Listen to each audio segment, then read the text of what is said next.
nga ko franchement c'est pas la vie. Voilà. On peut pas se connaître. Absolument ñi xamle voilà. keccax nag doo ma ne xamoo ko. keccax moom xam nga ko moom. ii man ma bëgg ceebu keccax tey roxee toggal ma ceebu keccax tey ñu dégg dem nga. ci géej waas xam nga ko. bu nekk xam. géeju góor. waaw. Tamba Dieng. géeju Foroxa. yëpp xam naa ko yooyu moom yi dem ci ceebu. ak yan géej nga xam. xam naa yëpp. ah yow xam na yas jiital ma bàyyi may wax. xam na yas xam nga yas. xamul yas. ceebu géej yas. ceebu. géej yas. géej yas non boobu moom jamais entendu parler.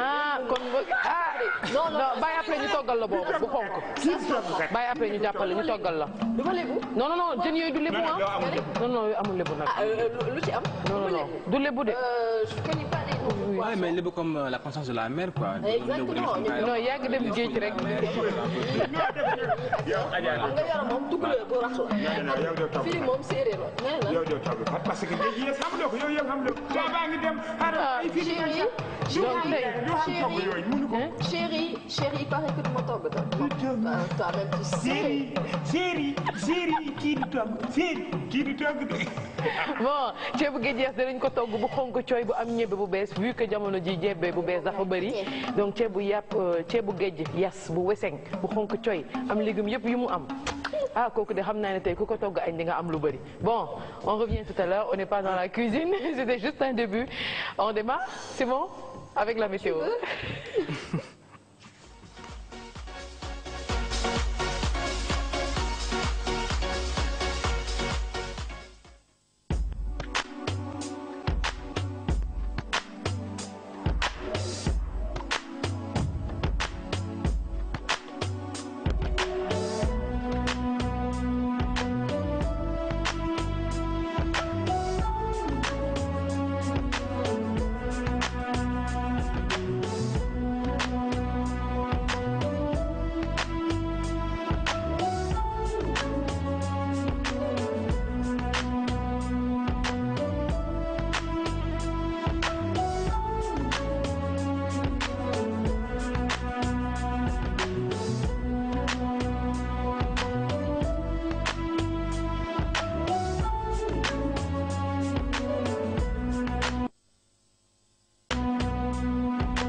Un peu de sport ne peut pas de mal à son corps, il faudra en profiter. On démarre tout de suite avec Michael et toute son équipe.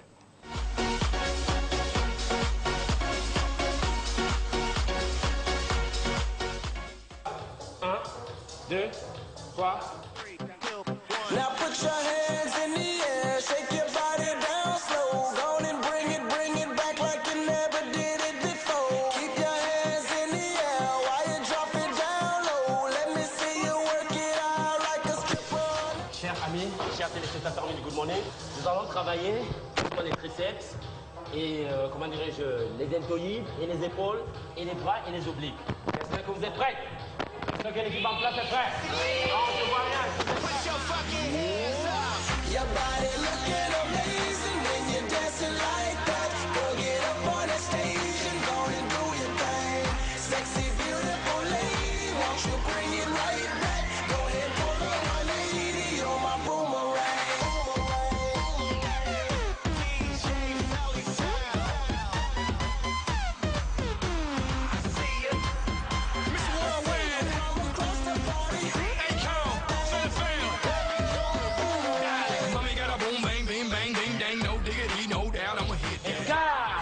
Allez, changement. Poussez plus le bassin. Je compte le 4. 1, 3. I don't care what them say, cause that little chick gon' miss a worldwide been paid. From MIA to LA to PA, leave them red like CJ. CJ meaning Pam and the scene on Baywatch. I stay high, what you talk about? I don't pimp in the parking lot. I got your girl in the bathroom acting a monkey.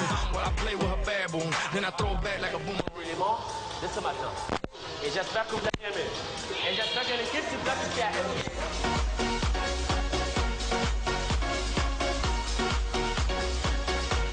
Merci beaucoup Michael, on se retrouve dans quelques instants, demain plutôt on va dire. On accueille tout de suite Samba Ardoba pour la matinale.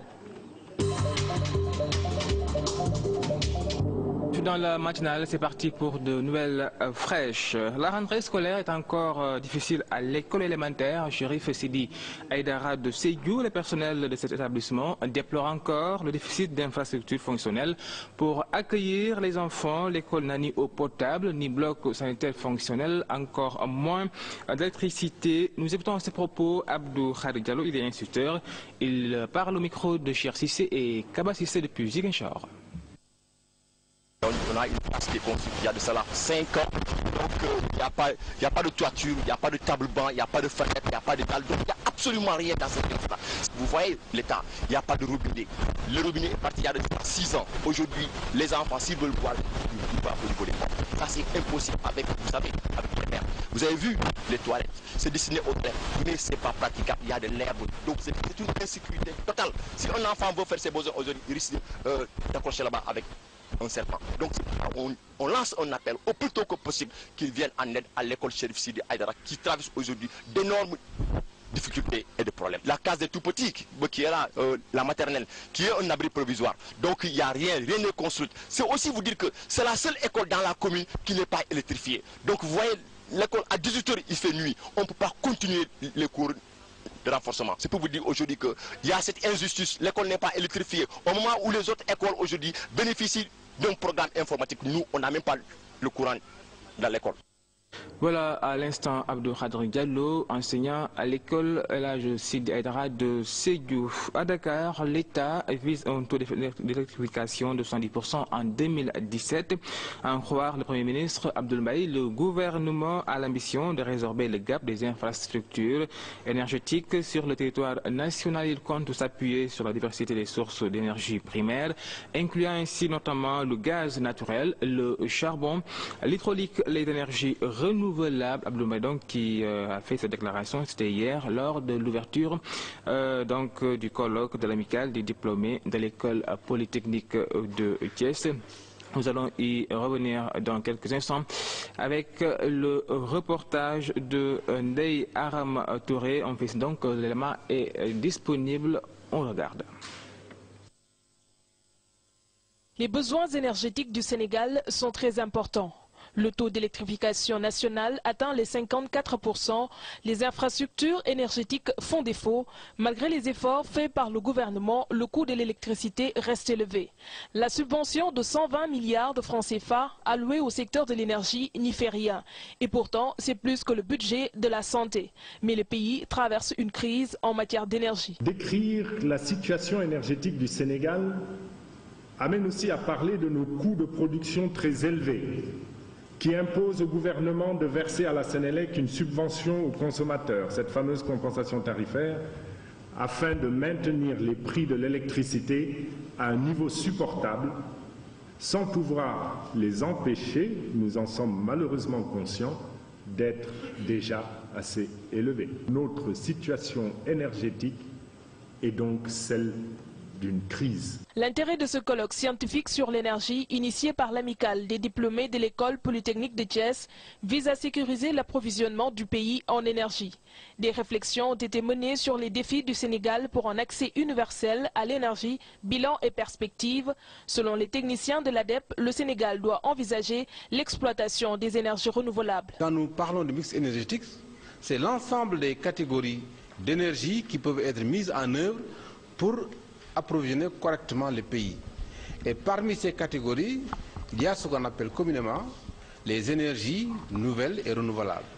Je veux parler par exemple de l'énergie solaire, divisée en deux volets, le solaire thermique et le solaire photovoltaïque. L'énergie éolienne, le charbon, le gaz, entre autres, sont autant de possibilités pour le pays. Le Premier ministre qui présidait cette rencontre a exprimé la disponibilité de son équipe à prendre en compte les conclusions de ce colloque. Dites-vous bien donc que ce colloque vient à son heure et revêt une importance toute particulière pour les autorités sénégalaises. Il entre en droite ligne de l'orientation donnée par le chef de l'État. Quantité, qualité, réduction du coût de l'électricité sont les 3 points clés sur lesquels le Sénégal doit s'appesantir pour pouvoir assurer son autonomie en matière d'énergie. Le gouvernement entend améliorer ses actions dans ce sens afin d'atteindre dès 2017 un taux d'électrification nationale de 70%. À l'instant, le compte-rendu de Néaram Touré. Les habitants de Touba Sasman et ceux de 11 autres villages de la communauté rurale de Tankou ont adopté un nouveau mode de vie. Avant chaque repas, ces populations ont décidé d'apprendre les bonnes manières. Elles se lavent les mains avec du savon, une habitude qui commence à porter ses fruits, nous dit Bokar Kandé. Voici un village modèle, Touba Sasman, dans la communauté rurale de Tankon, département de Bounkiling, région de Sédhiou. Le premier constat qui saute à l'œil en entrant à Touba Sasman, c'est la propreté. Malgré que nous soyons en saison hivernale, aucun herbe ne traîne dans l'enceinte du village et à l'intérieur des maisons. Les habitants entretiennent aussi proprement les toilettes et les puits. Comme Touba Sasman, il y en a 11 autres villages dans la communauté rurale de Tankon. Ces villages ont tous rompu avec les vieilles habitudes hygiéniques et adopté un nouveau comportement. L'assainissement total piloté par les communautés, qui est un programme qui a été appuyé par l'USAID et PEPAM avec WADA Coca-Cola. C'est un programme qui travaille pour améliorer la santé, le cadre de vie des populations. Dans le cadre de la mise en place, n'est-ce pas, des latrines, voilà, de l'assainissement du village et du dispositif de lavage des mains. Ce village où cohabitent Serer et Wolof a eu le privilège d'abriter la journée de lavage des mains au savon organisée ce 15 octobre par le CASADES, comité d'appui et de soutien au développement économique et social en Casamance. Des séances de démonstration sous l'arbre à palabres. On peut ainsi mesurer le seuil de maîtrise des populations du dispositif de lavage des mains au savon avant de manger et à la sortie des toilettes. Les populations y trouvent tous les avantages. Les mains sales peuvent donner de la diarrhée et du choléra, mais depuis que nous avons adopté ce mode de vie, nous ne souffrons plus de ces maladies, y compris le paludisme avec le désherbage. Autant on parcourait des distances pour aller se soigner à Tankon.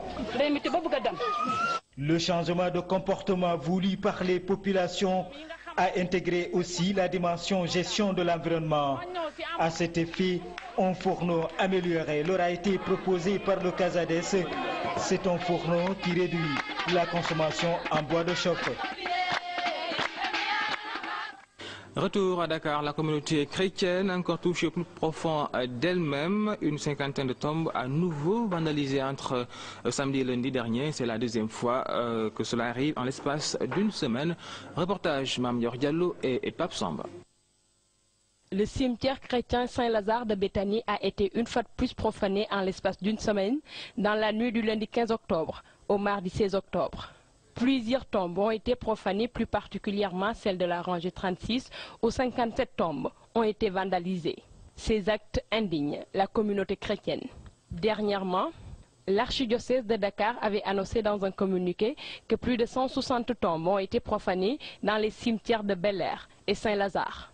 Des crucifix et d'autres objets de piété ont été arrachés des tombes par des individus non encore identifiés. La note de l'archidiocèse précise que les voleurs ont emporté des crucifix, statuettes ou morceaux de stèles en bronze, laissant sur place ceux qui sont en fer ou en aluminium.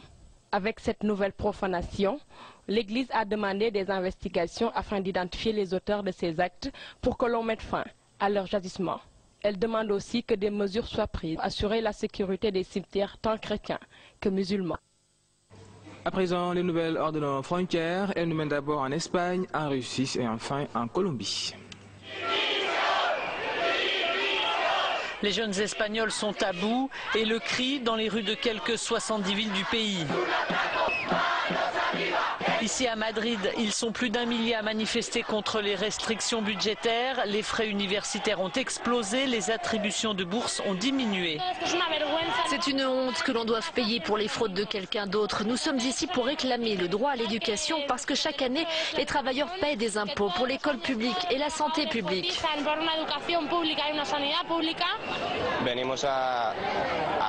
Nous sommes là pour nous battre pour un enseignement public décent, un enseignement qui n'exclut pas ceux qui n'ont pas les moyens ou qui appartiennent à des classes sociales différentes. Parmi les 27, l'Espagne est la nation avec le taux de chômage des jeunes le plus haut. 1 sur 2 sans emploi. Selon l'UNESCO, c'est aussi le pays européen où les élèves abandonnent le plus les études au niveau du lycée. Sergueï Udaltsov, opposant à Vladimir Poutine, a été arrêté ce matin par les policiers moscovites et emmené au comité d'enquête afin d'être interrogé. On lui reproche de vouloir renverser par la force le gouvernement. Des projets révélés dans un documentaire d'une chaîne proche du pouvoir.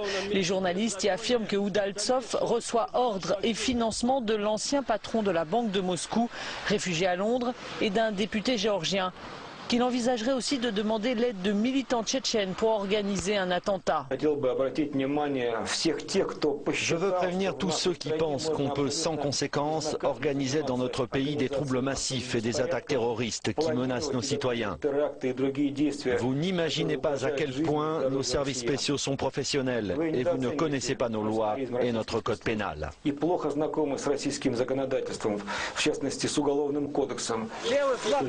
Après sa diffusion début octobre, Sergueï Udaltsov avait immédiatement qualifié le film de délire d'un fou. L'opposant pro-communiste risque la prison à vie s'il est reconnu coupable. C'est dans cet hôtel d'Oslo que commencent les négociations entre le gouvernement colombien et la guérilla des FARC.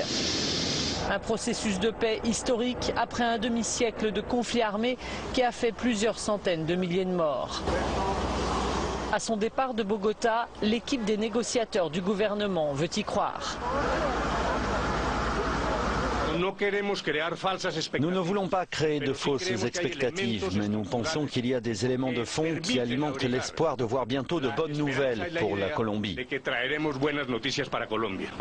Les FARC ont attiré l'attention médiatique en choisissant d'emmener dans leur délégation Alexandra. C'est le nom de guerre de cette néerlandaise de 34 ans qui a rejoint la guérilla dans la jungle dans les années 2000 après des études en Colombie. Cette femme participera à la deuxième partie des négociations prévues à Cuba dans quelques jours. Retour chez nous, nous parlons à présent sport. Guerre entre El Hadji Diouf et la Fédération sénégalaise de football. Malick Gakou s'en lave les mains. L'État opte pour la diplomatie pour sauver l'immeuble. Le ministre a été interpellé également par la presse sur les primes des basketteurs U18 qui ont été sacrés champions d'Afrique. Malick Gakou précise que ces primes ont été payées et l'État va faire mieux que ça. Nous l'écoutons. Nous allons combattre la violence de toutes ses formes. Et aucune mesure ne sera de trop pour accomplir cette volonté exprimée déjà par le président de la République. Je voudrais donc remercier M. le président de la République du Sénégal pour sa compassion et sa solidarité, puisque dès le lendemain des événements, M. le président m'a appelé pour marquer sa solidarité. Le Premier ministre Abdoul Mbaye et l'ensemble du gouvernement, le peuple sénégalais dans son ensemble. Et cela est la meilleure preuve des traditions les plus fortes que nous avons et que nous partageons entre nous. Puisque le Sénégal est un pays de cohésion, de solidarité, d'entraide. Autant de valeurs qui marquent la marche de notre temps. Quand les échauffourées ont commencé, j'ai pris une décision personnelle contre ma sécurité de décider de ne quitter la loge que si le dernier Ivoirien ne quitte la loge. Puisque quand même, nous ne pouvons pas avoir des autres, des frères et des sœurs de la République sœur de Côte d'Ivoire, qu'il y ait des problèmes et que le ministre des Sports puisse quitter la loge. Avant, ce n'est pas possible. Maintenant, le seul devoir qui nous reste, nous, en ce qui concerne la Coupe d'Afrique des Nations, c'est de supporter la Côte d'Ivoire. Je demanderai au 12e Gaïdé de se mobiliser pour aller en Afrique du Sud, supporter la Côte d'Ivoire. Ces événements sont des événements regrettables et que de manière définitive et irréversible, on ne verra plus dans le stade. Qui recevait hier le 12e Gaïndé, c'était au building administratif. Des propos recueillis par Adama Kandé. C'est la fin de ce journal. Merci beaucoup de l'avoir suivi. Restez avec nous. C'est dans quelques poignées de secondes pour la revue des titres.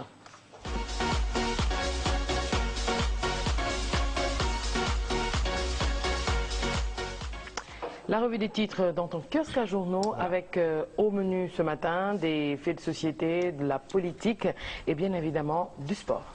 un melting pot, comme tu avais dit tout à l'heure, un peu de tout dans les journaux de ce matin. Mais nous commençons avec le populaire à sa une, l'affaire Tamsir Jupiter Ndiaye, jugé hier pour acte contre nature. Tamsir évasif, Matar enfonce le clou. Le journaliste reste 2 ans de prison ferme, son amant Ona ferme. Sport également la une de ce journal, lui Lamotte, vice-président démissionnaire de la Fédération sénégalaise de football. Le jeu démissionne, nous sommes responsables de ce qui est arrivé. Et là, je m'en dis on ne se mêle pas des affaires de la fédération, mais la suite à lire dans ce journal Le Populaire. À la une du quotidien également, cette affaire qui devrait la chronique depuis une semaine, procès contre le journaliste pour acte contre nature et pour des blessures. Jupiter pédale à la barre. Je ne suis pas un homosexuel. Un juge au chroniqueur. Est-ce que vous vous êtes embrassé? Réponse de Tamsir, c'est un secret. Autant de détails à lire dans ce journal, le quotidien dans sa livraison de ce matin. Également sur le sport, reportage, incident du match Sénégal-Côte d'Ivoire, Abidjan accuse El Hadj Ousseynou Diouf. L'As quotidien ce matin à sa une, budget 2013 du ministère des Forces armées. Macky se tape un hélicoptère de commandement à plus de 7 milliards de nos francs. Ministère des Affaires étrangères, la diplomatie salée du président. Également affaire Tamsir Jupiter Ndiaye qui avoue à un moment donné qu'on s'est retrouvés tous les deux nus et je l'ai pénétré à lire dans ce journal L'As quotidien dans sa livraison de ce matin. Réumi quotidien méprisé en tant que premier partenaire de Macky Sall, la diaspora se rebelle. Des lobbies proches de la première dame débarque la responsable des femmes de la PR à Atlanta aux USA. Université Cheikh Anta Diop de Dakar, les étudiants cassent tout pour être casés et puis chômeurs et sans un rond. Abdoulaye Gueye s'achète un tableau de 4 millions de francs CFA, refuse tout simplement de passer à la caisse. Après Réumi, passons au journal Le Soleil. L'astre de Anne, Union Européenne, pays ACP, Macky Sall pour des relations commerciales justes et équilibrées. Et puis énergie, le Premier ministre annonce un taux d'électrification de 70% d'ici à 2017. Pour parler de paix en Casamance, le gouvernement et le MFDC ont ouvert des discussions à Rome, en Italie. À la une du journal Enquête, statut de l'opposition, solidarité gouvernementale, partage de postes, Benno, blocage Sénégal. Mamles Camara, la future opposition à Macky Sall est dans la coalition qui le soutient. Les femmes de Benno Bokk-Yakaar fustigent des nominations déséquilibrées, nous dit ce matin ce journal Enquête. Y'en a marre déjà, une interrogation qui barre la une de la tribune, et ce, après 6 mois de gouvernance yokkute. Les étudiants brûlent, les manifs reviennent. Plusieurs pilleurs de la République, autant pour moi, les lampistes tombent, reculade face aux grands délinquants et puis démission du président vice-président. La mode indique la voie à la Fédération sénégalaise de football. 75 milliards de nos francs sur les centres de l'hôpital Aristide Le Dantec, un défi de l'accès aux soins, nous dit ce matin Sud Quotidien avec à sa une la photo de l'hôpital Aristide Le Dantec. Après Sud Quotidien, place au journal Libération à sa une, 152 millions de francs CFA pompés du compte de la société d'une figure du monde sportif. Hold-up à la CBAO, un des hauts cadres de la banque, gardé à vue, le directeur convoqué pour audition. Également à la une de ce journal, affaire Tamsir Jupiter Ndiaye qui refuse d'assumer ses actes, qui risque 2 ans ferme. Je ne suis pas homosexuel, je l'ai pénétré sous l'emprise de l'alcool. Sport, football, stade, mondial 2014, préparation Sénégal-Angola, date FIFA du 14 novembre, encore un ratage en vue, nous dit stade, Orcave, Dakar, Ligue populaire des Navétanes, Grand Médine fait les frais du retour de Randalou. Et puis lui Lamotte, premier vice-président, pourquoi j'ai démissionné de la Fédération sénégalaise de football? Les explications à lire dans ce journal Stade. On termine avec Sunulamb pour parler un peu de lutte traditionnelle. Boyna Nar qui tire sur face. Je ne regrette pas d'avoir quitté. Je suis plus fassois que Gris Bordeaux, qui faisait ce qu'il reproche à Bala Diouf. Boy Kairé, président des lutteurs en activité. La majorité des lutteurs tirent les diables par la queue actuellement. C'est tout? C'est tout pour ce matin. Merci beaucoup. Je vous en prie. On se retrouve demain, Inch'Allah, pour la page culture. On continue le Good Morning. Tout de suite, dañuy jàll ci suñu caméra de ruche. Après, ñu doog a yeggaliwaat suñu Good Morning.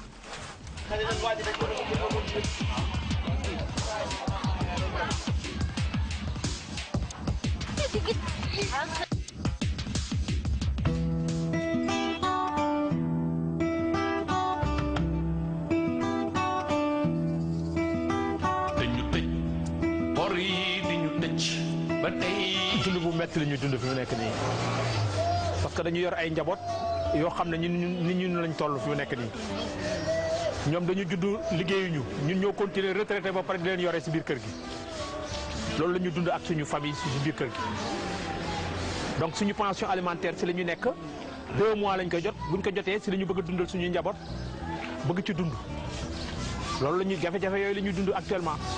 ñun dundatuñu réew mi lañu xoj. xanaa nag yenu sama paan rek di dox rek di waaxu di dem ak a ñëw rek waaye nag liggéey bi moom doxul ndax ñun mënunoo liggéey ba am dara suba ba ngoon dana yenu sama paan bi di daw te du tax sax nu am dépasse bu mat xam nga dëkk bi kon xam nga ne métti na te it noo ngi yor sunu xale yi ñu war a jàng ñu war leen a jëndal ay liifar war leen a jëndal ay kaye ak bic saak te loolu ba tey mënuñu koo am góor ñi ne ñoo leen jur waaye daw nañ ba tàkk te néew nañ doole mënutuñu dara dëkk bi métti na lool ndax borom kër bu sañoon de am lu mu mën a jox waa këram waaye nag ginnaaw daw na ba mënut a daw ah dëkk bi xam nga ne dafa métti. foofu la problème bi nekk nii parce que ouverture de classe dafa métti déjà pour parents d'élèves yi bon les gens ñun liggéeyuñu ba pare bëgg a yor suñu doom ñu jàngi école fourniture yeeg yooyu ñëw tabaski ji bëgg a ñëw ci kawam encore tabaski ba léegi gisuñu xar sax buy traîner ci mbedd bi déjà ñun déjà y a la peur actuellement nii lu ñu jëndee xar moom la ñuy xalaat nii léegi moom laa doon wax ak ñi ma toogal nan la ñuy def ba am xar pour tabaski ji parce que gisuñu xar buy traîner yoruñu xaalis bi li ñu yor ñu ngi ko def ci ak ouverture des classes foofu lañ toll fi mu nekk nii. man am naa ñeenti bant ah di jànkonteeg ñoom nag fas yéene leen a yor rek ci leen dundal ndax seen papa néew na doole te nun amatuñu dara moom moo tax rek ñu nekk di dang-dangi nii di daan suñu doole. bu ñu nekkee xale ba léegi bu ñu nekk suñu parents ñooy gis coono yu ñuy daj ndax boo nekkee xale di gis sa parents yi daj bëgg a fay location yu cher dund bi cher courant bi di ñëw ndox bi di ñëw lépp ñoom ñu bëgg ko jël seen charge di ko fay te ñun tamit xam nga dañuy toll foo xam ne instant mënul wuñ suñu bopp dara tey saa yi jàng lañ nekk si ñoom lañu yaakaar donc ñoom bu leen gisee problème yi ñuy daj ñu koy daj buñ sañoon duñ ko daj ndax dañuy bëgg a génnee si problème boobu noonu mais doo si mën dara te léegi dëkk bi mu ngi am liggéey amu fi parce que fi nekk te xaalis amu fi ñu ku nekk da ngay ñëw di góorgóorlu di rayante dem fii dem gauche dem droite pour mën a satisfaire sa besoin xam nga ndax sa doom yi doo bëgg a tamit da nga leen bëgg a teg dans de bonnes conditions te tamit jàng bi mooy loolu fourniture yi da nga koy jënd da ngay inscrire da ngay def lépp pas li ñuy daj feeti di ñëw événement yeeg tabaski yeeg lépp surtout année bii tamit année bi nu mu coïncider rentrée classe yi kii bi di ñëw tabaski bee ngi jot léegi boo bëggee inscrire bëgg jënd géere yeeg yooyu fourniture yeeg yooyu xarit tabaski nga bëgg koy jënd mooy problème bu rëy la. waaw war naa leen a solal war naa leen jëndal daal war naa leen a jox ñu lekk war na leen jox ñu naan war leen a jëndal kaye war leen a jëndal big jëndal leen i saak ah xam nga ne ko ne bu dee jàng force da nga koy jàppale ginnaaw nag dëkk bi neexul moom metti na noonu doo nga lay mën a demee. ndax léegi ku si am presque salaire boo encaissé léegi salaire bi mun la fonctionner ba un mois yi jeex fii nii parents yi koo si gis si ñoom nii weer buy dee moitié bi fekk ni salaire bi jeex na dégg nga ay bor la ñuy mujjee di yor léegi boo fayee ko waatee mois bi jot nga ñëw fayat sa bor yooyu boo fayee tout lay dese ñuy fay pension te ñun suñu parents yi comme man ñii gars dañuy retraité te pension boo ko ay 2 mois nga koy yor donc da ngay mujjee dem moyen de bord di jéem a liggéey di fii nii mooy loolu métti na trop. à partir du 5 ngay commencer sentir ne dëkk bi l'argent ne circule plus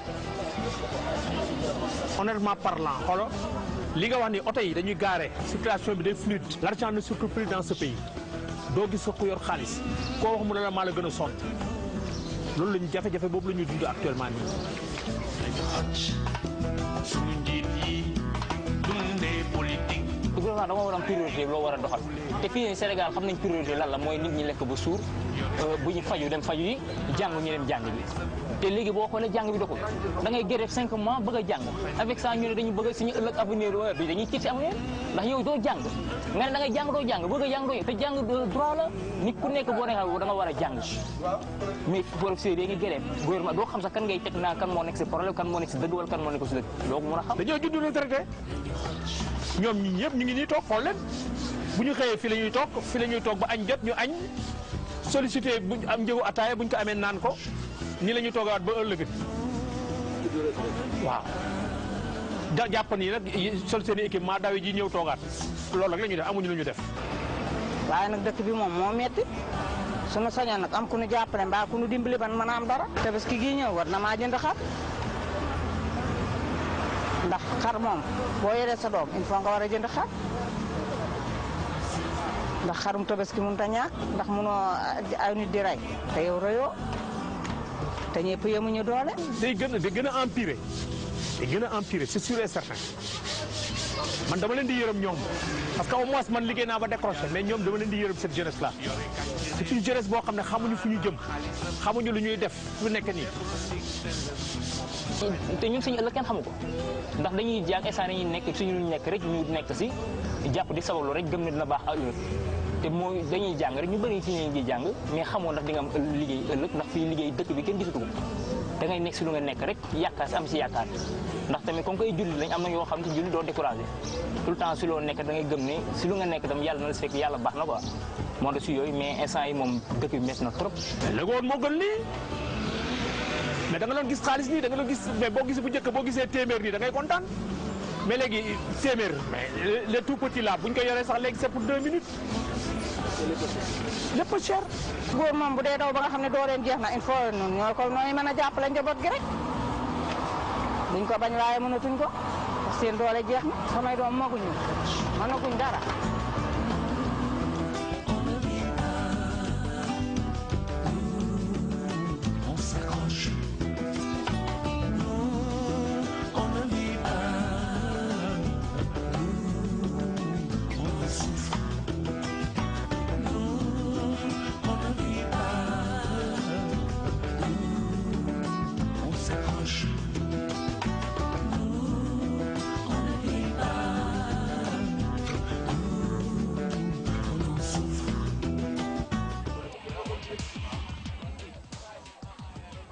vie est dure mais on s'accroche comme ni ko woykat bi waxee jafe-jafe yi nga xamante ne bis bu nekk ñu ngi koy jànkonteel wax nañ ko fi fan yi yëpp nii lépp cher na lépp jafe na waaye li ñuy ñaan yàlla rek mooy am lu ñu ko mën a jëndee te it am lu ñu def suñu biir yi ndax biir nee nañ du wax bu waxee rek fekk nit a génnee ci gémmiñam ne lii laa añee wala lii laa reere mais peu importe loo mënti am lu mu mënti doon na sa biir fees nga am loo lekk nga sant yàlla teg ci kaasu ndox bu sedd guy bu seddulee sax baax na bu seddulee sax baax na waaw kay boo paree nga julli ñaan yàlla mu yokk xéewal beeg wërsëg bi en tout cas ñi ngi ñaanal képp koo xamante ne jamono ji yaa ngi bëgg xar mu tëla waaye nag li des ci fan bëreetul depuis yàlla nag wax dëgg fa yàlla ci ñaari fan du ne mën na ci wala instant T kan man amaguma awa yow nag amaguma day madame Doumbouya xanaa nga jëndal ma moom day jaay xar non da ñuy may non mais moom yow si sa xar yi ngay jaay nga am wala dañ la jëndal non man dañ ma jëndal mais damay jaay xar léegi yow da nga ne léegi jamono bi dafa naqari te ñun ñooy say mag du loolu la wax léegi fii ci kii suufu son bi la kon kay nga jàpp ñaar wala ñetti xar diri ne ah yéen sama mag am leen dafa cher trop yi parce que moom nee na ay laadum lu cher la ñuy may ay laadum la yéen ñi ay métis laadum ak balbali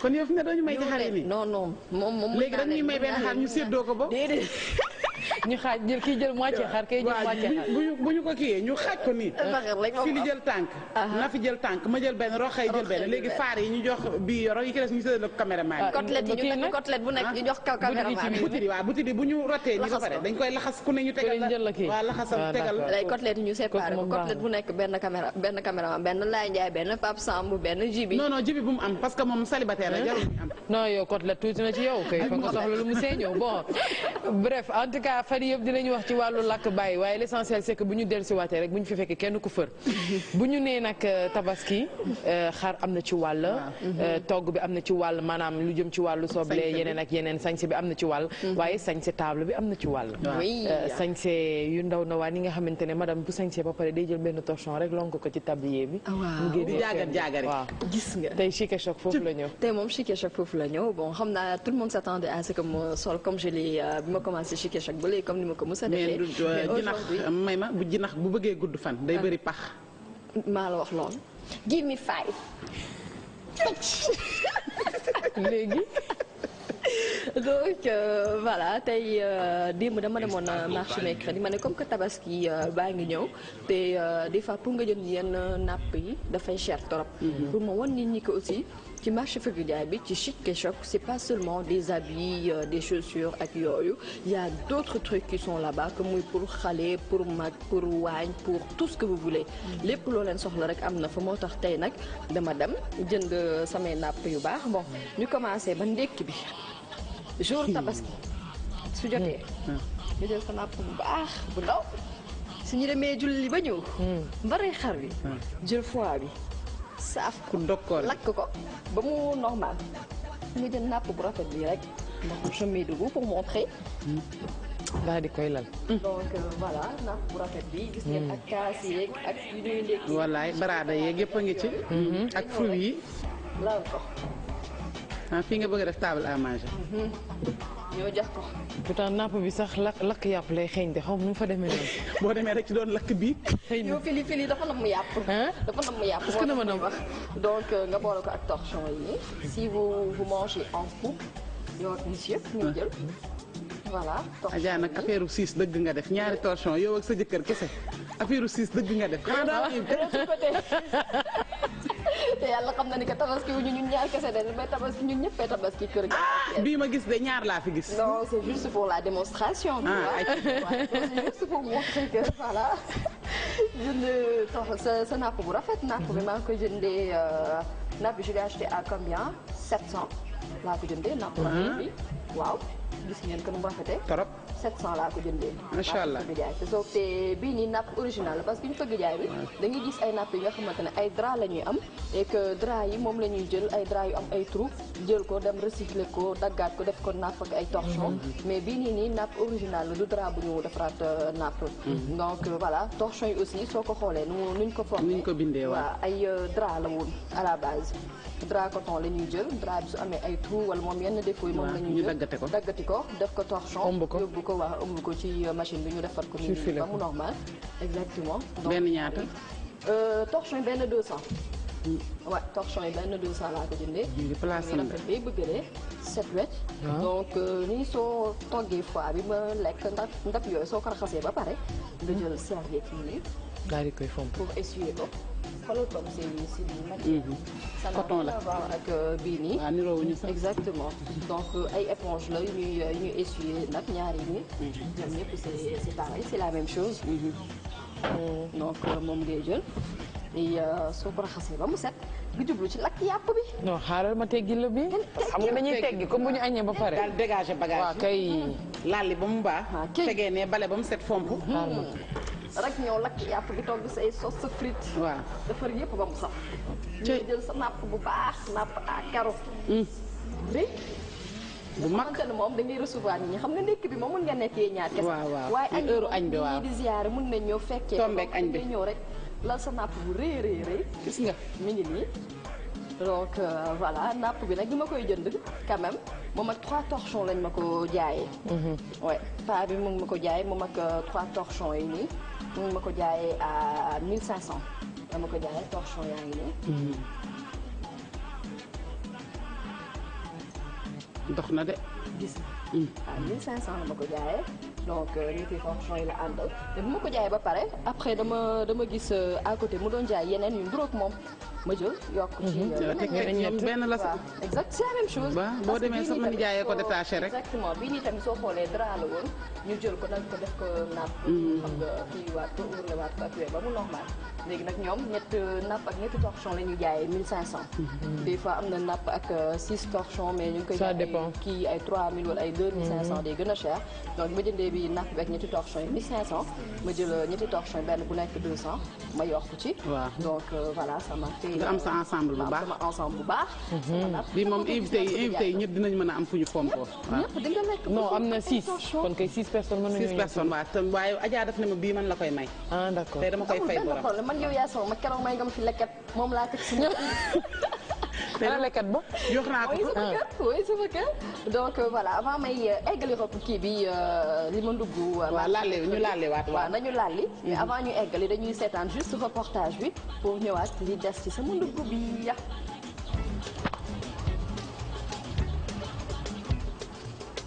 teraanga doomu aadama liggéey doom moo ko mën a joxe te du mu ñëw moo ma gën a leneen. salaamaaleykum. tonton na nga def. waaw ma xëy fi rek. tonton man daal tabaski bi day waaj a jot te dama bëgg napp bu rafet ba ànd ay torchon bi ma la sama alaaji. waaw waaw. doo ma wutal benn bu coton bu rafet bu jonge. ñaata lay jaar. 3000 rek. ah 3000 boobu torchon yi. 3000 bëri na de. ñaata torchon la àndal. torchon par ñett. ñett. ñu nekk ñett waaw. am 4 wala 6. 4 wala 6 nag mënut a am par ñett rek daal. par ñett. moo mën a am waaw. mais 3000 dafa bëri wàññil ma ko. waaw defal 2500 boobu. ah. tonton yi ànd ak ñetti torchon yi 4500 lay jar. 1500 moom daw da yokk rek yow. defal ko loolu rek tonton yow tamit bu coton laa bëgg de. ah. ban nga may jox. boo bëgg rek. man kay bëgg laa bëgg rafet ani bu coton bu jonge. yow daal yow xool bu man yëpp rafet. waaw tànnal ma. ani ñu yan ak yan la wan ma ko. waaw wan ma yeneen yi.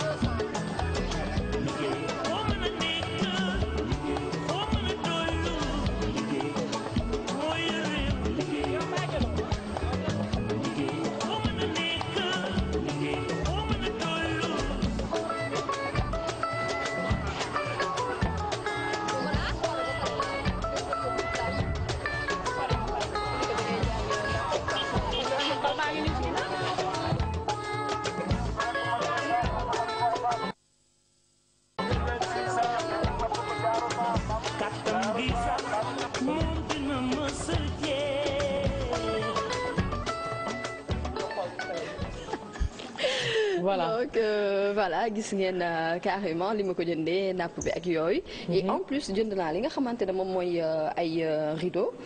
rideau yu rafet am dentelle ci boori ak ci suuf. donc lu may def aussi mooy tawi ko. comme ça vous allez bien voir. donc indi benn laf bi ma jàppal la. làkk na la wolof neen indil ko benn laf bi est-ce que Adja xam na laf xam na luy laf ndax comme tey suba dañoo xëy rek di ko questionné. bàyyi ko man ngeen bëgg ci man nga naa leen tukkuleer laa bàyyi leen di ma làkk yéen nii. tukkuleer olof. donc voilà rideau yi nii tamit xam nga ak tàngaay bi nii et tout ça des fois tam nga nekk sa véranda. mu tàng naaj bi di dugg et tout ça donc bii nii. mën nga ko teg féex bi déjà day dugg. en même temps day empêcher weñ yi nga xamante ne soo leen reyee xar bi ci kuur bi. weñ yi muy dugg ci biir kër gi ak yooyu noonu yëpp day féex. donc voilà te ñu bëri dañoo tàmm tabaski fu muy waaj a jotee rek dañuy changer rideau. ah waaw même drap bu bees. drap yi sax ngay sañse noonu ngay sañse les néeg bi. exactement donc néeg bi kër gi yëpp dañ koy relooké jour tabaski napp yi ak torchon yi donc voilà rideau bi maa ngi jëndee ñaar yi 4000 francs yomb na wala yombul. yomb na 4000 francs rideau yu nice yi am dentelle. original 4000 francs.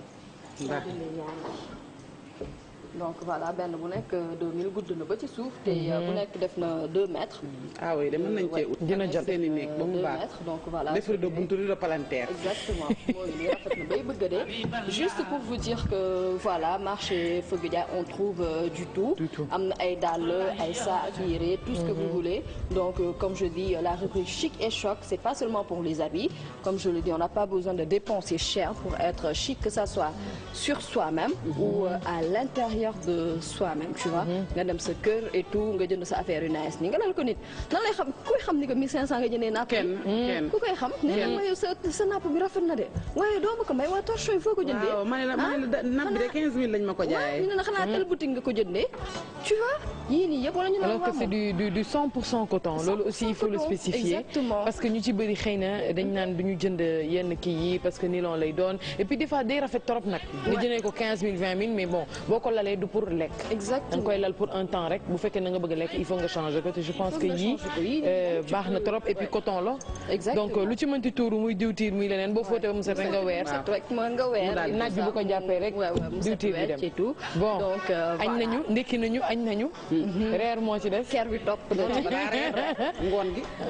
sañse. non non sañse dem ziyaare ji. non waxuma sañse de non dama ko ne fi mu toll nii comme ndekki nañu añ nañu ci Good Morning. non balaa tabaski bi laa waaw léegi damay bàyyi aw continuer ak kii bi. waaw dañuy continuer des ci ngoon gi. waaw nga fi ne Adja añ na ba pare. léegi man li des ci ngoon gi ca laa jëm. kon jeex na ñu jublu ci yow. ñu jublu ci des ci ngoon gi. niñ ko waxee rek comme fan yi ci jamono ji ñu jublu nii rek comme tabaski la ñuy wax ni ko Adja waxee boo xëyee lakk sa foie defar sa añ ba mu baax ngoon gi dafa am ci looy dem maanaam sañse ba mu baax dugg ci koñ bi baalu àq ndax nit mën ngaa dëkk ak sa dëkkandoo tooñ ko te doo ko yëg moo tax ñuy préféré ngoonu tabaski gi à partir de 17h nit ñi sañse ba mu baax dugg seen kër dëkkandoo yi baalu àq mais nag balaa kenn baalu àq foog nga jëli sa ñëw nañ dem marché xooli gars yi li ñuy def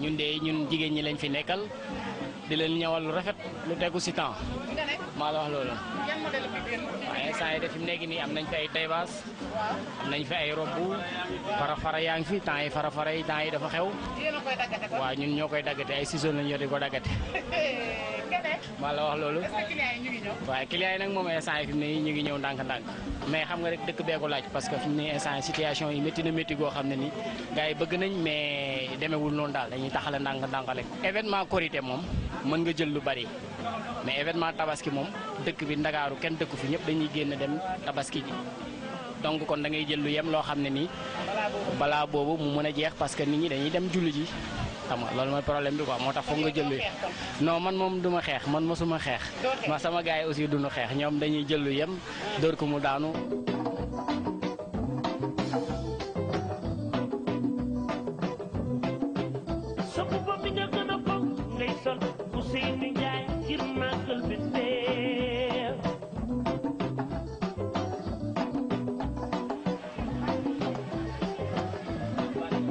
moom ñoo koy tooñ parce que les clients yi dañuy tooñ parce que da nga leen di ñëwal avant événement ba événement bi ñëwee ñu ni kii sama tailleur la nañ naan heure bu ma demee dina ma ñëwal ñu bala à la dernière minute ñu ñëw sànni ko tuuti dem léegi nag kooku waaw dëkk bi moo amul xaalis mais Sénégal dafa tàmm loo xam ne comme ni nga ko waxee à la dernière minute ci la ñuy doog a kër yi daal di génn c'est vrai que ni weer wu métti la ouverture école yaa ngi fi y a tout ça mais nag nit ñi dañ dul teel a fagaru te nag dana am ñoo xam dañu def lu ñu mënul nit ki da ngay def li nga man wax li nga man boo tëddee nelaw.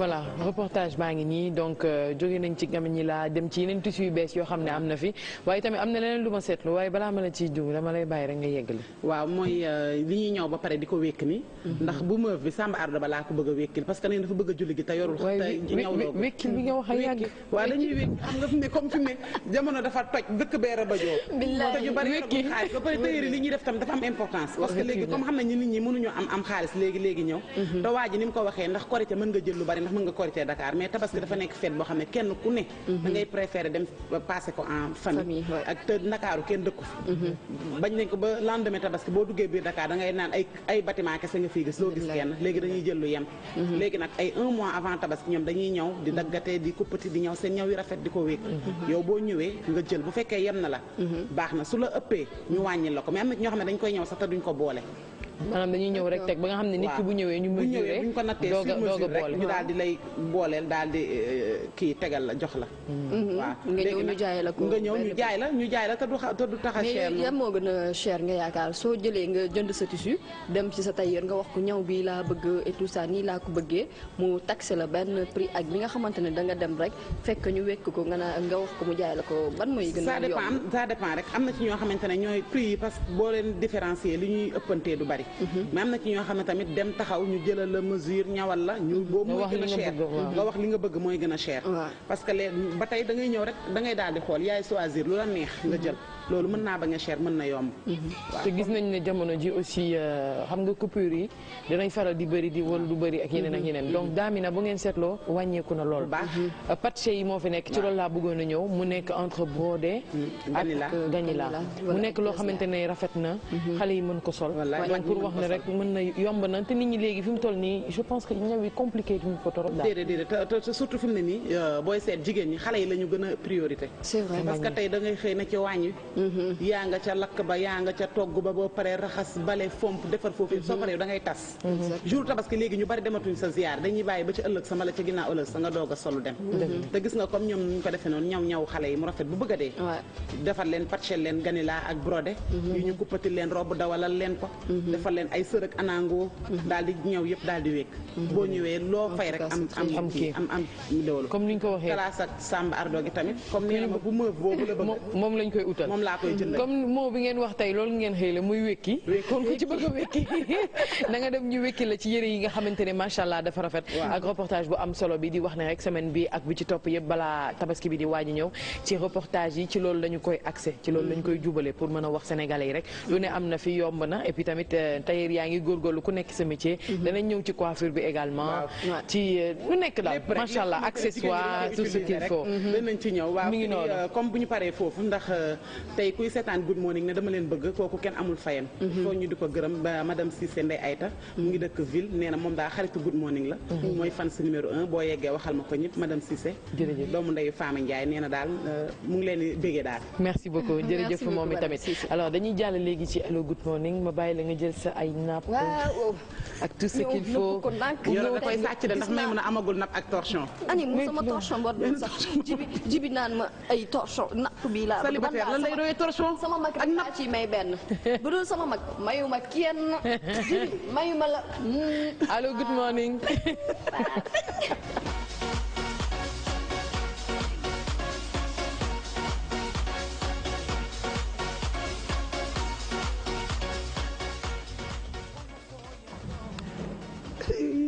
yow nit ñi jógee guñ màkk nga sol maxana màkk bii xanaa bu daaw la woon sama stylo anamu daaw bi ma demee màkk sama stylo anamu ci laa jëndoon mbaxani sama stylo anamu fili yow tax nga di ko abal barki dem fi nga ko ab big mu ne la non parce que dama ko seet fële gisuma ko ah non man nag xoolal big bi ma yore big bi Barack Obama ma ko jox xoolal soo ko tëjee te nuyoo gu ma sax ni nga indil ma problème ah oui non c'est tout à fait normal waaw nga kii boo ko tëjee da nga yaakaar benn kii la te big bi day enregistré mun naa la enregistré léegi yóbbu la police léegi nga wax musiba léegi ñu ndax lan man musuma wax musiba yow di nga tax ma wax musiba je sais pas waxkatu musiba ba kay yow la mun naa la enquête léegi nga wax musiba léegi ma def lan du ma def ba nga may enquête wóorul de yow foo nekkoon démb piqué waaw ma nekkoon démb allez continue enquête ñu jàll Hello Good Morning 822 22 moins fili à la hôpital moins fili plus awa yow moom xam na ni tey dama koy moyen parce que sama yaay feebar na ñëpp woo ma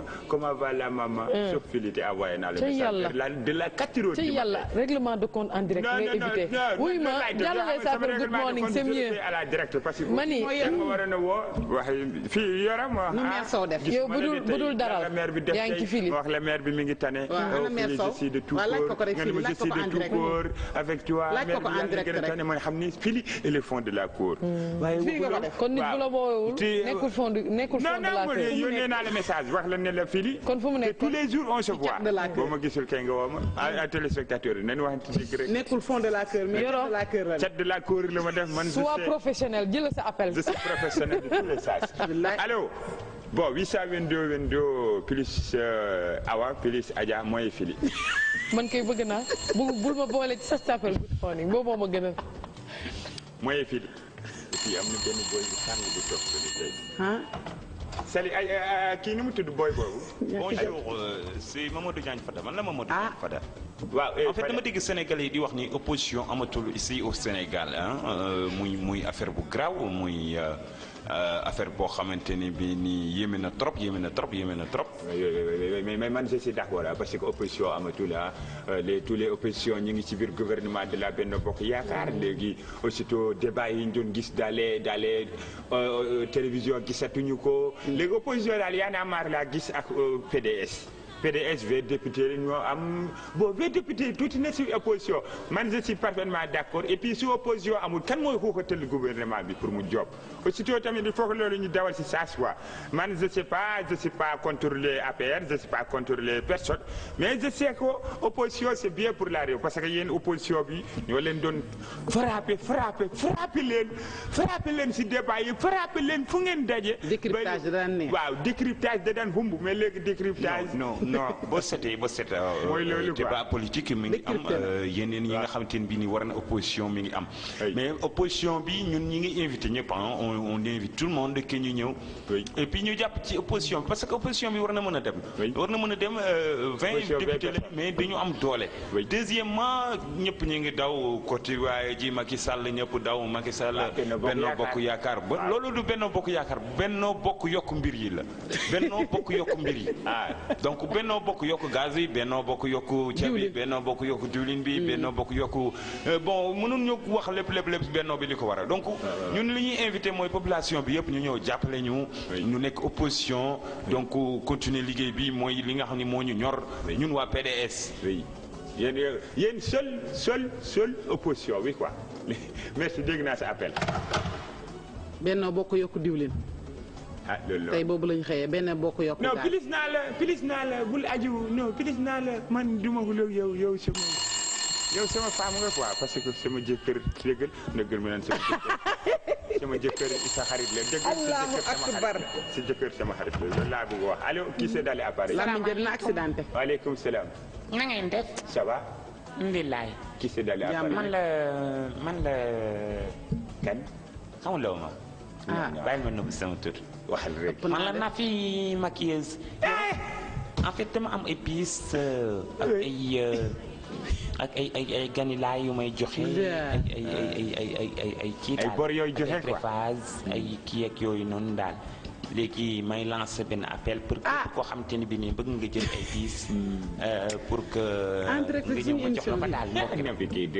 Nafi kii def bëggul yomb rek Nafi yow man bàyyi naa affaire jël. parce que c'est pas sûr quoi.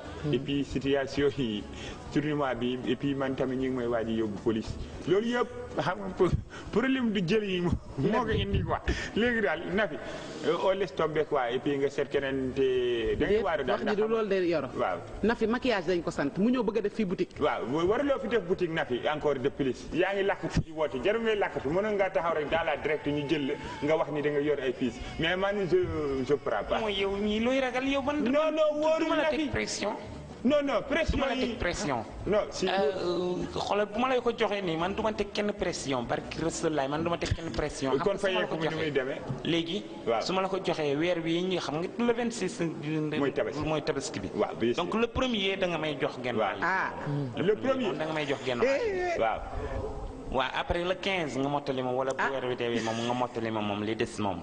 waaw léegi man su yàlla defee situation yëpp ma yegg si aw ma ko léegi comment je vais faire naka la ñuy dañuy waxtaan nga prolongation wala dañuy waxtaan nga. kon moom dañuy dem fële moom fi mbaxane doonee benn rek ñooñu rek problème. mbaxane doonee benn. man yóbbu nañu ma déjà ci mbaxane doonee benn nag moom ndax fii moom dama koo jël moom. Elimane yóbbu na ma mbaxane doonee benn maa ngi nekk si situation yooyu Nafi. kon jërëjëf merci dëgg yàlla Nafi man tal leneen gumbu tal ne leneen lu dul tëgg teel. yow dem Nafi sa xarit da Nafi du la yóbbu police day wax rek. wóorul joxal mbii nee na amagul yére waaw Nafi voilà mbii nee na nga jox ko. 822 22 mooy plus non plus waaw un peu moins un peu plus quoi parce que ñu ngi fi. kon nag nga diviser ko xanaa. ñu ngi si dans la réconciliation. nag sa jëkkër sama karit la nag yow sama femme nga nag yow. boo sur daal am kii c'est daal ça. allo salaamaaleykum. maaleykum salaam. waaw man maa la waxoon démb ne dinaa la woo. non waxoon naa la bul ma woo. kii parce que ay problème góor jigéen du ma si dugg. man la x. non x waxoon naa la bul ma woo. situation yi bul ma si woo. waxoon naa la ko si boobu noonu mu waroon a joxe te amoon nag benn kii affaire daal. ñëpp liir nañ ko tey dans la journal muy waxaat action bi ni mu demee. bugguma si débattre quoi. waaw man la ameloon affaire. xam naa loolu. waxoo nga ma démb sama téléphone man la bugguma ñu fiy joobe temps yi rek. waaw léegi comme dugg nga loo bëgg wax te waxoon naa la bul ma woo tey am na affaire yoo xamante ni bii. da ngay waaye foog ma woo la parce que tamit dafa am loo xam ne leerul.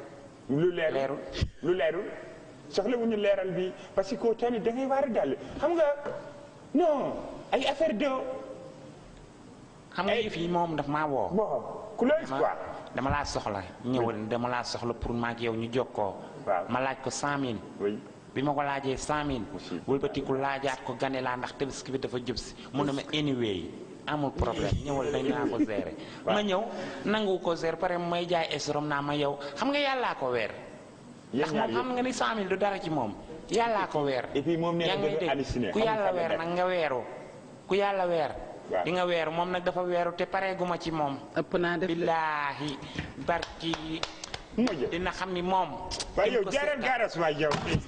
ay problème tàccu yi ana góor ak di tàcc sa téléphone. non man système Sénégal léegi je comprends plus quoi non je t'assure système Sénégal léegi moi je comprends plus quoi. non yooyu dégg nga yow yaay dugg ci ñooñu yow. woo na ma démb ne dama lay bëgg dugg allo gud ma. fajar gi lañ lay ko dégg nga bul ma woo. parce que je accepte pas ça yaa ngi dégg dem naa benn spectacle ndekete ñoom dëkk boobu dañoo fier si ñoom. ay groupe am na groupe 5 am naa Sanex bis bu demee foofu tey mu de am na groupe boo xam ne Sanex lañ tuddee seen bopp. léegi man lay wax ma ne caaxaan de groupe Sanex groupe 5 groupe nangam. waaye da ngay génn frontière Sénégal. man nag dégg naa yoro. groupe yoro wuñu ma ñëw ñu wax ñëw fii ku ñëw si dëkk bi da ngay wax fii groupe 5 groupe nangam waaye bu ma xamoon du ma jël seen avance. te yéen xam ngeen bu ma xamoon situation yi nii la. fu ne ngay dem liggéey da nga sopp yor sa sémmiñ rek di xar mat rek. fu ñu laalee micro bi ma jàppal micro bi laay jël jàppal ko ma soo ko def ni mujj gi def ngay match allo am coppal nandi tey karang nii mooy joué woo ma ne ñi demoon màkk dañu ñibbisi. ñi demoon màkk déedéet ñëwaguñu de. daaw laa demoon maa ngi mel njëbi ndaw ñoo àndoon ñoo bokkoon benn vol après bi ñëwee man gars yi defal ma. mbaxana mi de ëpp na daaw bi kayta maya bi jeex na de. kayta maya bi bokk na. bi jaune bi di furi nii. ne la xoolal xam nga lii yëpp bëgguma ko woon génne les rations bopp yi yëpp. waaw mais da nga ko bëggoon denc ba tabaski quoi comme ñi jigéen ñi di def boo leetoo ba pare nga musóoru. daal ni damay bañ mu teel a kii waaye takkal mbaxana bi nag kii ngay nurool nag Ipo Ngari. Ipo Ngari maa ko gën a naaj si waaye yow tam fili xas nga ma nag. non semble ak Ipo Ngari ngeen fili xas nga ma tey Ipo Ngari ñaawaay Ipo Ngari boobu noonu. mais même chose. nga xam ne ay Aïcha yàgg na et puis dentition. sama dentition Pape Samba nee na boo jaaloon rek Ipo Ngari ngay nirool. su ma jaaloon Ipo Ngari laa nirool. xoolal lii rek loos wi rek. lii moo tax da ngay continuer di sauve rek. da ngay sauve rek di dem di sauve karaw gi gën di reculer rek. Ipo Ngari ñaawaay Ipo Ngari sa loos rek non bi lay maxane bi même chose. Ipo nii lay sañ. xoolal ni mu toll nii même chose waaw dëgg la. ah kon comme Ipo nii la koy def. waaw mais même chose.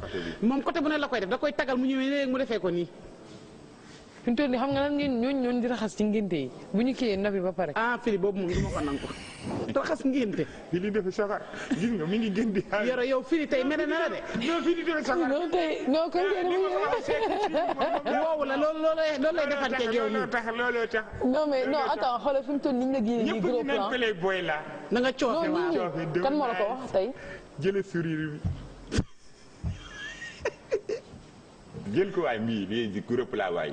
seere waaw. dëgg la ak bëñ ñu gàtt yi ci kanam gën a seere. génne bëñ ñi kese ñëwal pour ma ree na gën a seere pour ma ree. bëñ ñi kese. kon surtout gémmiñ gi rek la ñuy jël ko. gémmiñ gi ñëwal mbii c'est zoom. gisuma ko di zoom.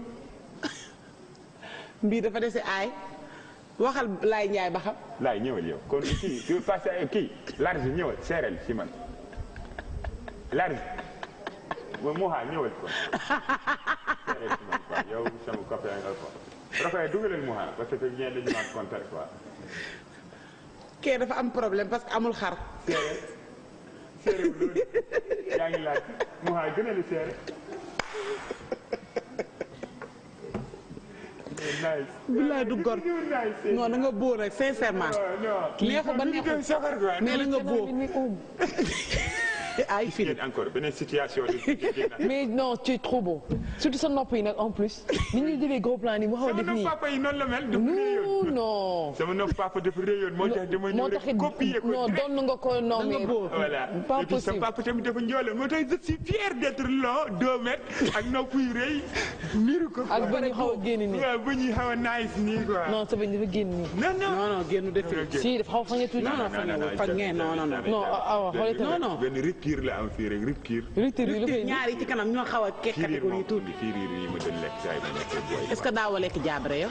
jaabare non bu mag woon de firiir ak. daan na firiir noonu mu tànnee mais jaabare daan na ñam jaabare. firiir ak tigga dege. non du tigga dege lii jaabare la. non si xam nga Tamba lañ nekkoon jën yi da doon raar sama yaay di doon indi jën yu bari ñu saaf ko ba mu wow. dama ko doon sàcc nag moo yàq bëñ.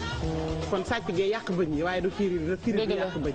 Ipongaari pardon Yoro dama juum. ma wax Ipongaari quoi. dañuy jàll ci suñu clip du jour non dama juum. biga bëggul yow tamit bigabal tey sax du ma bigo parce que suma bigo bee mën nga wax damay wayaan loolu moo tax. non bigabal non mais comme d'habitude léegi xam ne non Yoro bigo bi sax.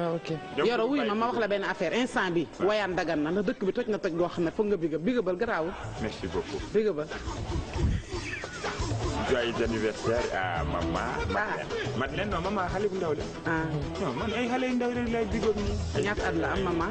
Madeleine xale la ay 18 ans. waaw mais bul polémique yi. waaw fi nekk docteur Diallo moo doon Marc Sankale moo doon faj sama yaay donc docteur Diallo merci parce que bi ñu ñëw on n'était pas dans les rendez-vous mais accueillir nga ñu dans les beaux corps je suis tellement ravi vendredi fàttewul rendez-vous bi dina ñëw docteur Diallo nga gën see jàpp ndax j'ai besoin de ma mère quoi voilà Babou Diop de la Amérique voilà Babou Diop de la Amérique Ndiob mécanicien Tafa mécanicien AG ak Massar mécanicien AG et tous les mécaniciens de la AG ak fii ak sikkim bu gàtt bi. merci beaucoup comme bu dee amul karaw rek baax na yaa ma gën a jekki sikkim yow mi yor sikkim bu bëy ñu jàll ci suñu clip ñu jàll suñu clip du jour c'est parti.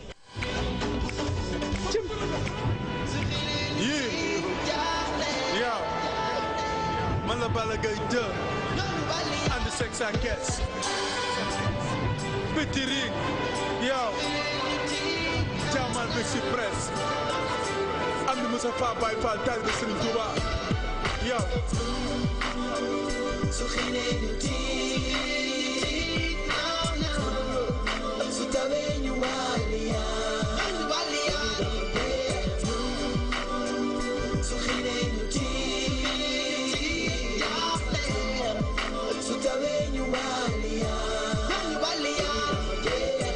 Sa Thiès doomu Double Less sama xol a fees ndax ci seen kër yi fees dañu dëkk daw bëgg a raw jëf te lu tut ba la ci joxe rek du ndaw léegi maa ngi sàkku ñaan ci ñi làkku dimbal ak yërmande tey du bisu bàkku na góor jàpp ci góor dóor defar lu yàqu na nguur nga askan bi nangu mu gën a yaatu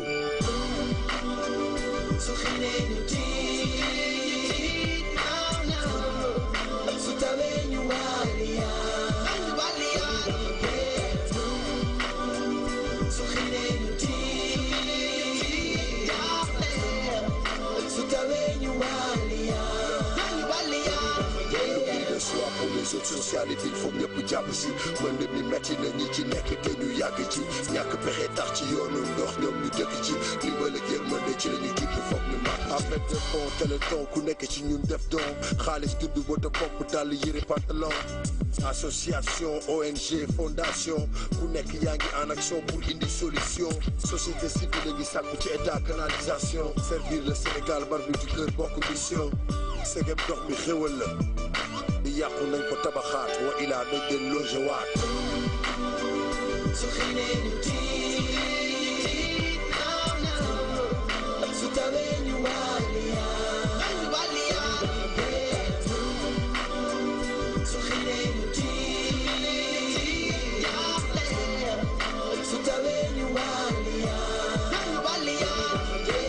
man la Balla Gaye le lion de Guédiawaye maa ngi masawu ku ndox bi jël sa dëkkuwaay suñu Sénégal ñun ñoo ko bokk waay nañu jàppalante ba ñëpp doon waay Parcelles ba Pikine jàpp Guédiawaye maa ngi masawu ci coono ndox bi waay ku ñàkk sa bakkan yàlla naa la waay nga la jàppale ko te nga dimbali ko sutural ko moom yaa ko tane waay. If you feel this song, my friend, give them some love. So xiinee ñu tiit naaw naaw su tawee ñu wàlliyaan su xiinee ñu tiit su tawee ñu wàlliyaan dooni doxal li ñu dëkkee daw daw bëgg a raw su yàlla ji di taw di seet fu ñu aw naka rek tiis life trees boo leen di xool coono rek ngay gis yow mi yàlla may ci xel wala koom jot na nga jóg takku bàyyi xel ci ñoom jàppale leen ba ñu mën a yiir seeni doom bu xiinee ñu tiit mu taw ñu wàlliyaan loo xalaat ci ñi ñëw dëkk ci yoonu ndox mi naa ñu tuxal leen dëkkal leen dimbali leen ana nu ñuy def ba li dootuñu dalati xanaa ñu wuti pak feneen fu ndox du jaarati. If you feel this song, my friend, give them some love. Su xiinee ñu tiit naaw naaw su tawee ñu wàlliyaan su xiinee ñu tiit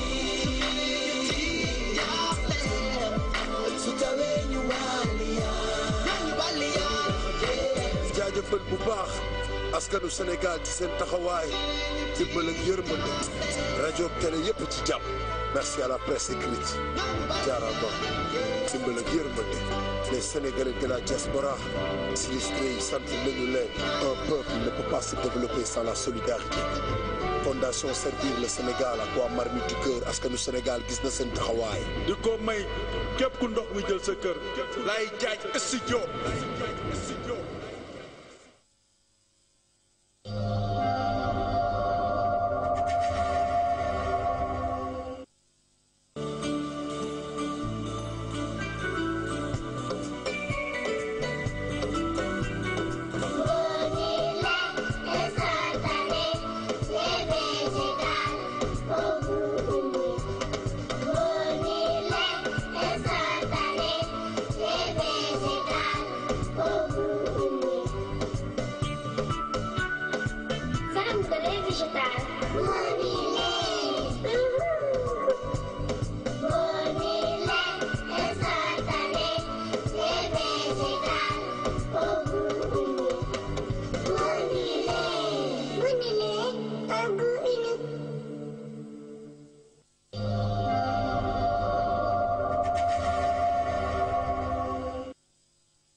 Sinistré, vous avez remarqué les lutteurs comme Balla Gaye, comme Sa Thiès également, et les artistes sénégalais comme Tafa et le footballeur, ancien footballeur, j'ai oublié son nom. J'en profite pour lui faire un coucou, Alassane Ndour, voilà, je me rappelle.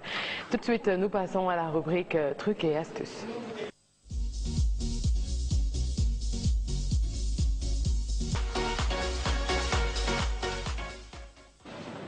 Good morning. Good morning, lady. Tu avais oublié tes Mes boucles d'oreilles? Oui, oui. Mais ça fait style aussi. Hein. C'est style. Quand il n'y a pas de...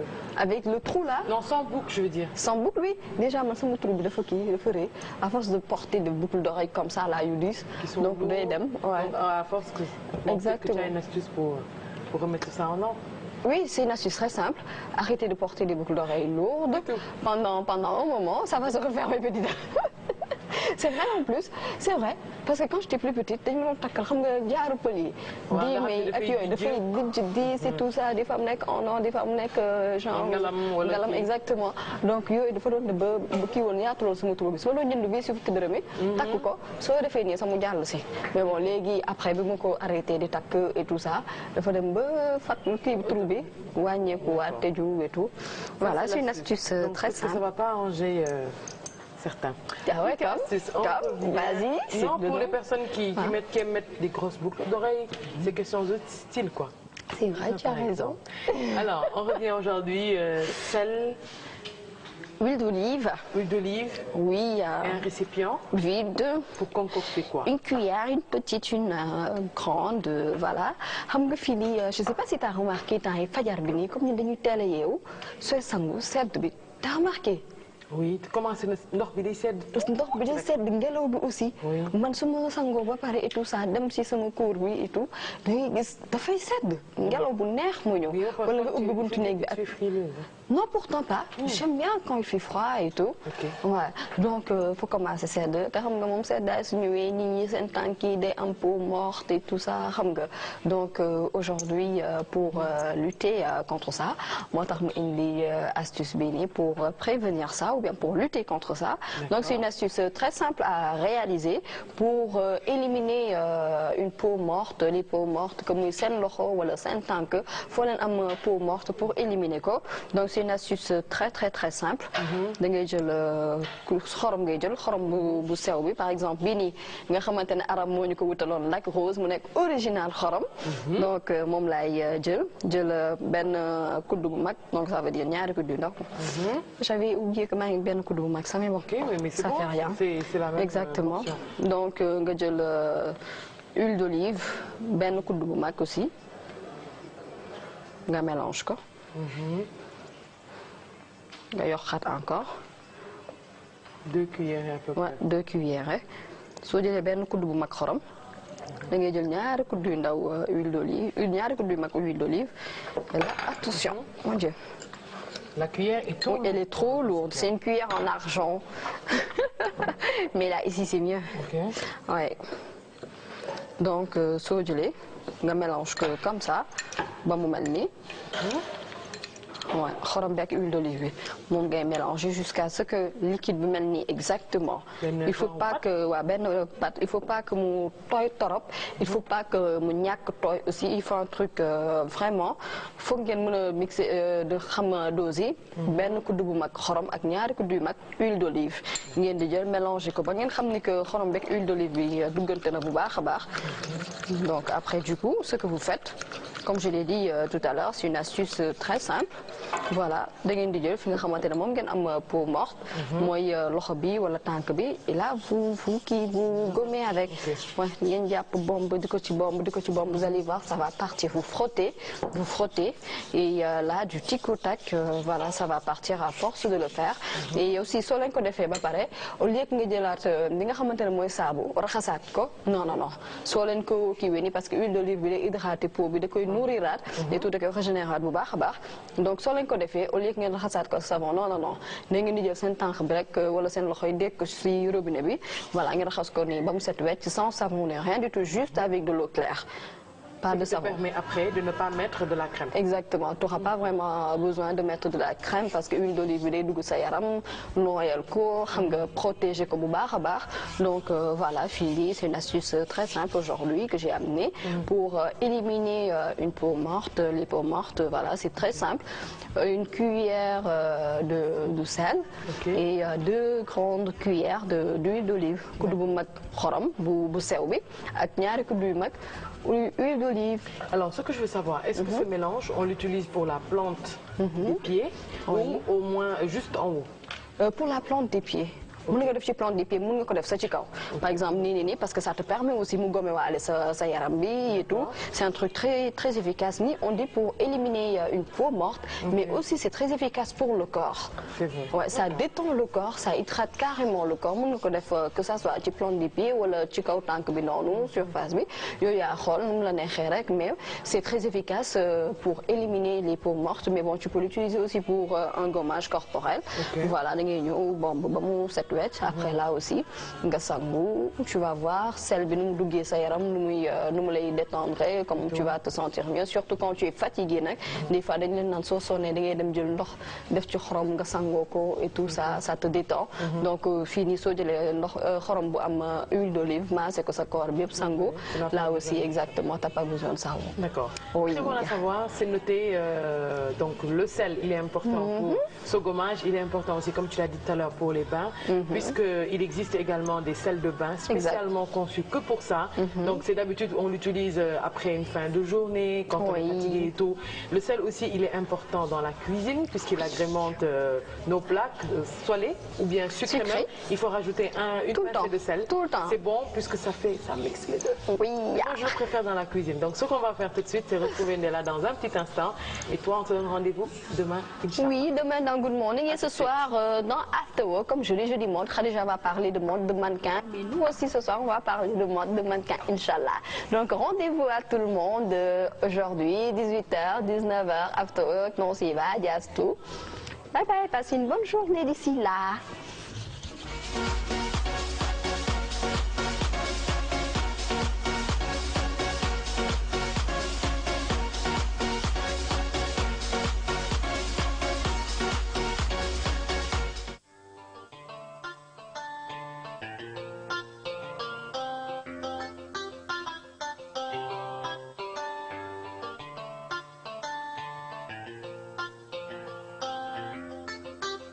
tey jii laa lay xamal fi nga tollu ci man tey jii sama xol bi war nga xam ni man li ma am ak li ma amul war nga xam ni yaa ko moom li ma man ak li ma mënul lépp yaay borom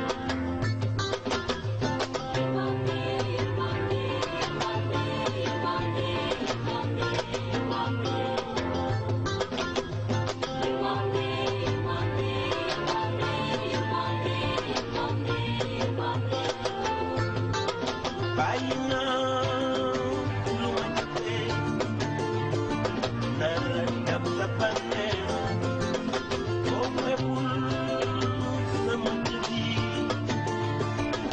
kon ànd bi neex li ma am ak li ma amul war nga xam ne yaa ko moom li ma man ak li ma mënul lépp yaay borom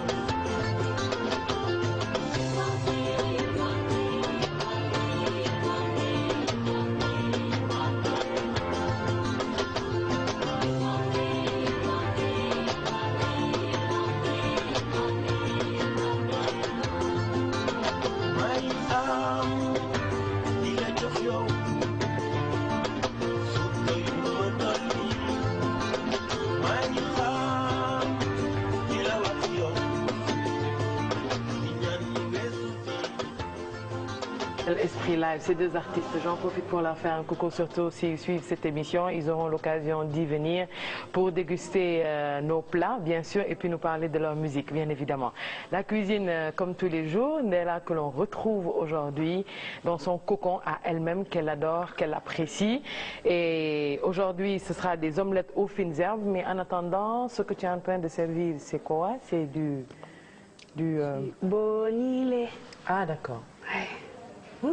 Bon su ma ko naanee léegi je pense que damay nelaw donc li may def rek mooy teg ko nii à côté et puis tout à l'heure ma jublu ci. Alors omelette aux fines herbes. Vous voyez tey loolu nga ñu proposé non mais pas deux. Non c'est différent, je te montre. Ah oui, c'est quoi la différence? Parce que souvent les enfants quand tu leur donnes du lait ils disent non maman c'est bon je veux pas. Tous les enfants aiment le chocolat. C'est vrai. Alors pour pousser à ton enfant de prendre du lait, il faudrait mieux de décorer le verre avec le chocolat. Quand il verra ça, ce sera irrésistible. Surtout quand il s'agit de bonilé. Il va se dire ça, c'est quoi? Ouais. D'accord. Alors nous passons à la rubrique, comme d'habitude, omelette au finza, comme je l'ai annoncé. Donc tey ma bëgg xam exactement lan ak lan la ñuy soxla bu ma la nuyoo ba pare. Avant tout d'abord, salaamaaleykum. di nuyu téléspectateurs yi yëpp ñuy seetaan. fii ba Mauritanie, Tata Rougui et son mari qui sont là. En fait, ils te passent un bonjour. Oui, di souhaiter un très bon ménage à ma copine qui se marie aujourd'hui. D'accord. Alors, à ta copine, tu vas lui offrir peut-être ces omelettes. On a besoin de quoi pour les composer? Tout d'abord, on a besoin des œufs. Oui, là c'est du persil, oignon et oignon vert. D'accord. Oui. Donc c'est ces herbes-là qu'on a besoin pour faire notre petite omelette. Ok. On a 1, 2, 3, 4, 5, 6, 7, 8 œufs. Pour faire l'omelette.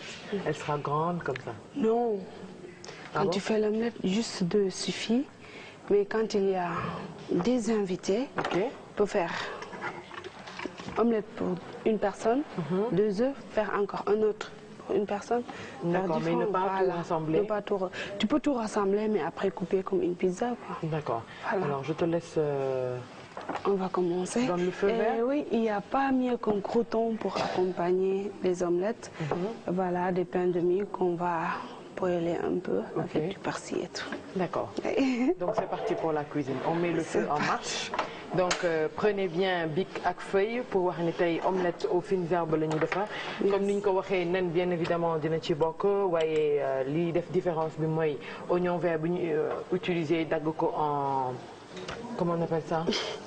Un petit, un finement. Finement, oui, on va dire haché finement. Ak li nga xamante ne mooy persil et bien sûr des oignons. Ñun nag suñu nen beurre lañ koy toggee.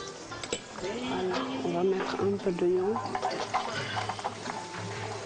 On va laisser dorer un peu.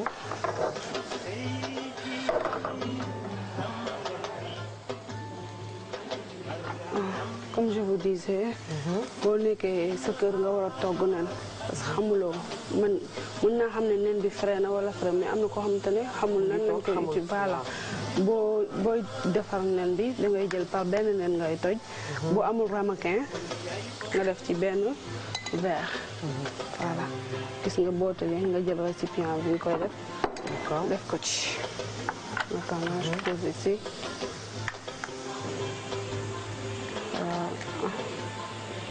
Donc c'est un boo ko tojee gis ne frais na ba sotti ko ci sa récipient. Parce que boo jëlee yëpp ngay toj di boole bu amee benn bu ci yàqu rek yëpp ngay tuur. D'accord. Voilà.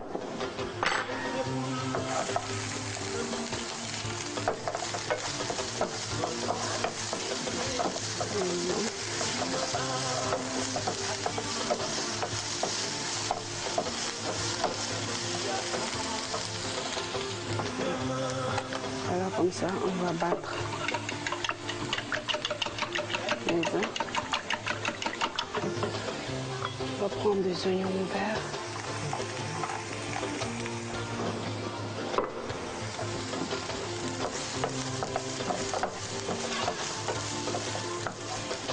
Non, tu n'as pas mis trop d'huile ou bien du beurre parce que le plus souvent dañuy def ni diwlin ba mu xaw a tëmb tuuti mais soi-disant boo defalee diwlin nem bi ten bu kole wala du neex. Non loolu yëpp ça dépend si poêle bi ngay toggee pour mu kole poêle bi ngay toggee la boo xam boo jëlee sa poêle di ciy def comme ay boo ci toggee ak spatule en bois du kole du xoosu parce que poêle bi dafa am métallique boo xamante ne bu nekkee en contact ak beneen métallique dafay xoosu voilà léegi nag boo si toggee nga ne defuma si dëwlin moo tax mu kole wala leneen du loolu da ngay def tuuti dëwlin en même temps aussi nen dafa riche nga koy togg ak beurre wala dëwlin nga def ci ba mu bëri jàpp di ko togg ay heure da ngay dem finalement ba nen bi day décomposé. D'accord. Voilà.